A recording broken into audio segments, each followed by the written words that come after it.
Argumen ketiga bumi bola, GPS dan Google Maps.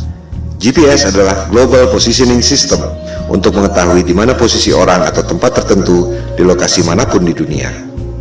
Disebutkan bahwa orang yang ada di ujung barat tak dapat mengirim sinyal wireless ke orang yang ada di ujung timur karena terkena lengkungan bumi. GPS pada mobile phone kita, juga pada aplikasi Uber, Gojek, dan lain-lain, menggunakan berbagai aplikasi yang sudah ada. Yang paling umum adalah Google Maps. Jika ada orang mengatakan bahwa GPS Anda sebenarnya tidak menggunakan satelit, apakah Anda percaya? Kita tak perlu ngarang atau debat kusir. Mari kita dengar sendiri apa yang dikatakan oleh Google tentang Google Maps. Google Maps for mobile has solved this problem with a new beta feature called My Location. Instead of you telling Google your location, Google displays your location on the map with a click of a button, and it doesn't require GPS. Dengar sendiri kan? Ternyata My Location pada Google tidak menggunakan GPS, tidak menggunakan satelit. Ini adalah penjelasan resmi dari Google. Anda bisa search di YouTube, ketik Google Maps for Mobile with My Location. Lantas, bagaimana Google Maps, Gojek, Uber, dan lain-lain bisa bekerja pada HP kita dengan begitu canggihnya? Mari kita dengarkan lanjutan penjelasan Google bagaimana mereka melakukannya. So, how does it work? Each time you use your phone to make a call, send a text message, or view a website, the information goes through towers, which provide your phone with reception. A tower picks up your call and connects you to your Aunt Molly. The same thing happens when you fire up Google Maps for mobile. The tower gives you the reception you need to access map information. These towers also help Google display your location. Each tower has a unique footprint. When you access My Location, Google calculates an estimated location of your handset based on the unique footprint of nearby towers. It's not GPS. It's not GPS. It's not GPS. Dengar sendiri kan? Ternyata Google tidak menggunakan GPS. Sinyal-sinyal yang canggih itu diperoleh dari menara Telkom biasa. Persepsi Anda yang mengatakan bahwa HP Anda menggunakan GPS dan satelit lewat Google Maps. Google sendiri mengatakan tidak. Bagaimana dengan Google Maps yang secara sempurna dapat membuat peta dari udara, termasuk atap rumah kita bisa kelihatan? Bukankah itu menggunakan satelit? Ternyata Google Maps dibuat dengan menggunakan drone, bukan satelit. Silakan Anda riset dan temukan sendiri. Semua bukti-bukti ada di depan mata. Anda hanya tak memperhatikannya saja selama ini. Itu yang membuat kesadaran Flat Earth booming secara eksponensial sejak 2015. Pada bumi yang datar, satelit memang tidak diperlukan. Anda hanya perlu menara-menara Telkom. Hal ini akan kita bahas pada bab berikut, bagaimana USGS mengatur jarak penerbangan pesawat. Pertanyaan yang mind-provoking adalah, jika Anda bisa dapat uang 1,5 triliun rupiah untuk membuat satelit, padahal sebenarnya Anda cuma keluar biaya bikin tower 150 juta, keuntungan 10.000 kali lipat, dan orang tak ada yang tahu, Anda mau atau tidak? Keuntungan 10.000 kali lipat. Anda dagang dengan modal 1 juta, dapat hasil 10 miliar. Mau atau tidak? Saya tidak mengatakan Indosat atau PT Telkom menipu dengan satelit, sebab mereka tak bisa bikin satelit. Yang bisa bikin satelit adalah dia-dia juga, Hughes, Boeing, Ball, Lockheed Martin, dan lain-lain. Jika ditelusuri lagi, perusahaan-perusahaan aerospace membuat satelit itu dimiliki oleh dia-dia juga. Kelompok 1% penduduk yang lebih kaya dari 99% penduduk dunia lainnya. Kelompok 1% ini sudah lebih dari 100 tahun memonopoli bisnis lewat kartel untuk mengontrol harga agar menjadi mahal. Berlian misalnya, harganya menjadi mahal akibat dimonopoli oleh kartel. Mereka membuat ilusi supply dan demand supaya harganya tinggi. Di sektor supply, sebenarnya sumber daya berlian tidak selangka itu. Silakan Anda cek bagaimana kartel De Beers bisa menguasai pertambangan berlian dan membuatnya seolah-olah itu barang langka. Di sektor demand, kartel membuat ilusi seolah-olah berlian adalah kebutuhan manusia. Seolah-olah perkawinan Anda tidak afdol jika cincin kawin Anda tak ada berliannya. Itu sebenarnya adalah propaganda marketing yang dimulai tahun 1940-an. Begitu pula dengan ilusi minyak adalah sumber daya fosil. Minyak adalah senyawa hidrogen, oksigen, dan karbon, disebut hidrokarbon, yang berasal dari perut bumi. Tak ada bukti bahwa minyak berasal dari fosil tumbuhan dan dinosaurus. Itu adalah ilusi yang diciptakan oleh Rockefeller agar harga minyak menjadi tinggi.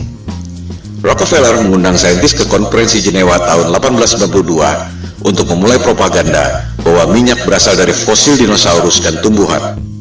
Padahal, fosil adalah benda padat dan hidrokarbon minyak adalah benda cair. Fosil yang berasal dari makhluk hidup tak pernah jauh dari permukaan bumi.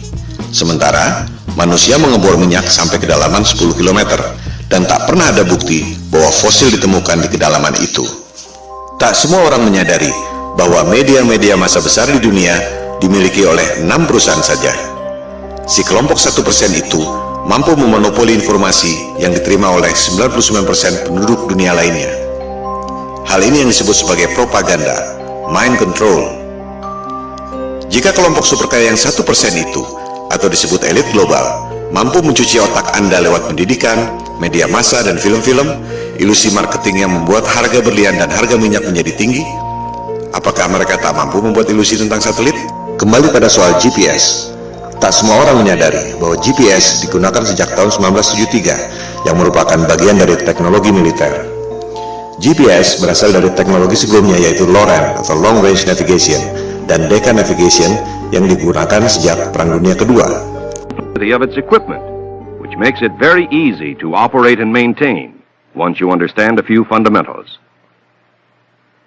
To provide worldwide coverage, the Omega system will use 8 VLF transmitting stations. One in Norway, another in Trinidad, one in Hawaii, and another in north-central United States.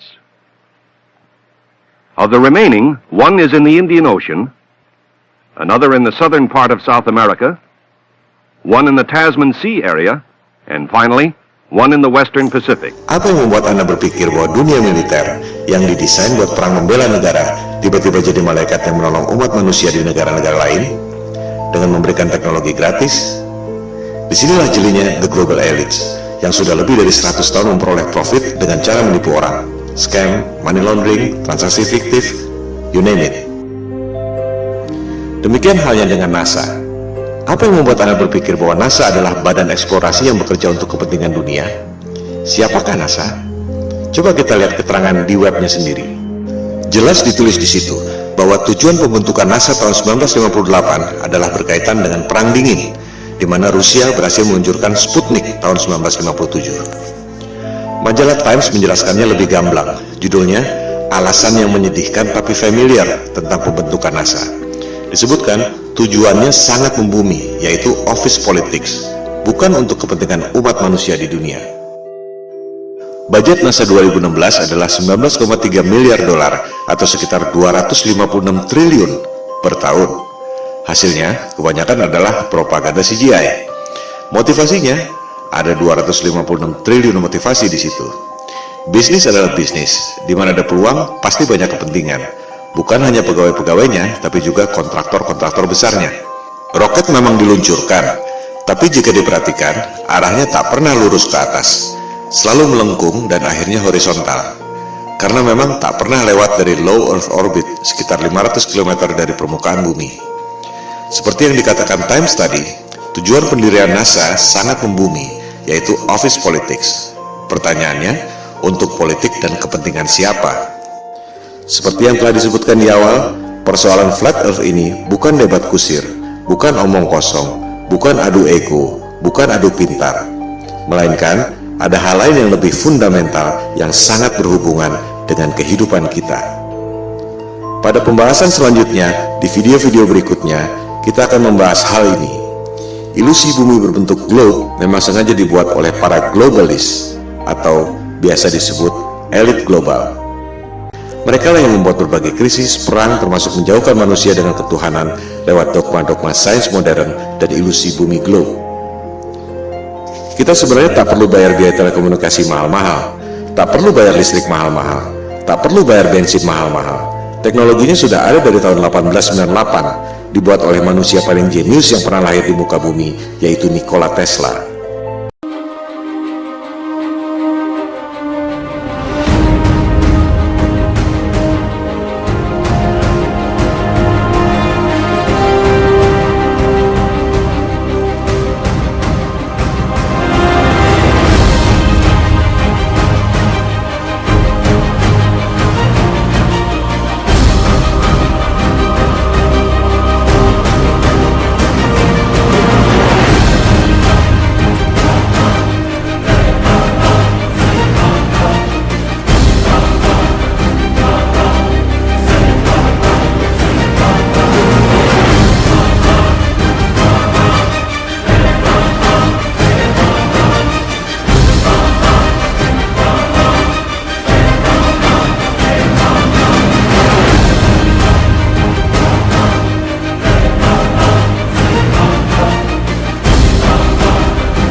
Seperti yang telah dikemukakan tadi, kita sebenarnya tak perlu bayar listrik mahal-mahal, tak perlu bayar biaya telekomunikasi mahal-mahal, tak perlu bayar bensin mahal-mahal. Teknologinya sudah ada sejak tahun 1898 yang dibuat oleh Nikola Tesla.